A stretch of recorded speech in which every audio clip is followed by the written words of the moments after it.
Here's why Prince Charles could be called George VII when he's king. For more than 6 decades, Prince Charles has loyally, and patiently, waited first in line to the British throne, longer than any other heir in royal history. Thanks to a historical quirk, however, when the Prince of Wales does finally assume the throne, he may not be known as Charles III. It's quite possible that he might choose one of his other names, Philip, Arthur or George. Former palace spokesman, Dickie Arbiter, tells people his full name is Prince Charles Philip Arthur George. It's not common, but it's not unusual. His grandfather, King George VI, was Albert Frederick Arthur George, but he chose George in honor of his late father. Edward VII's first name was Albert, but he chose his second name, Edward. Confused? While Charles III is by no means out of the running, Arbiter suggests the prince may just as easily call himself King George VII in deference to his grandfather and in recognition of his mother,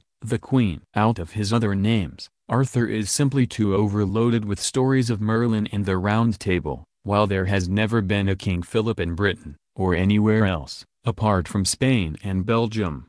Arbiter also notes the checkered history of the first person named Charles to sit on the British throne, Charles I, who was executed in 1649 following the English Civil War.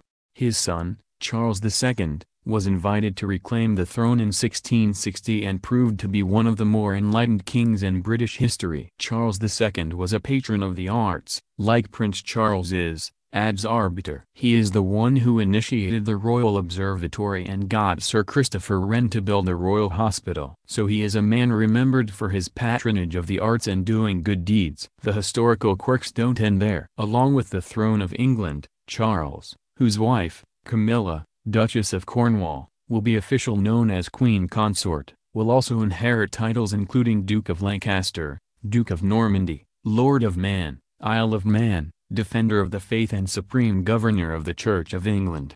The Isle of Man is self-governing, but the Queen is still head of state there, says Arbiter. She's not Queen Elizabeth of the Isle of Man, she is the Lord of Man. It's in much the same way as she's not Queen Elizabeth II of Scotland because they didn't have a Queen Elizabeth I.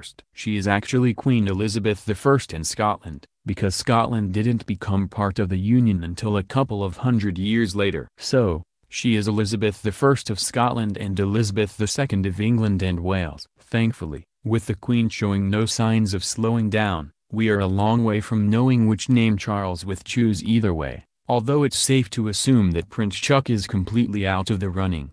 The Queen is hale and hearty, adds Arbiter. She is only 92, her mother was 101 when she died. So we're probably not even thinking about this for another decade at least.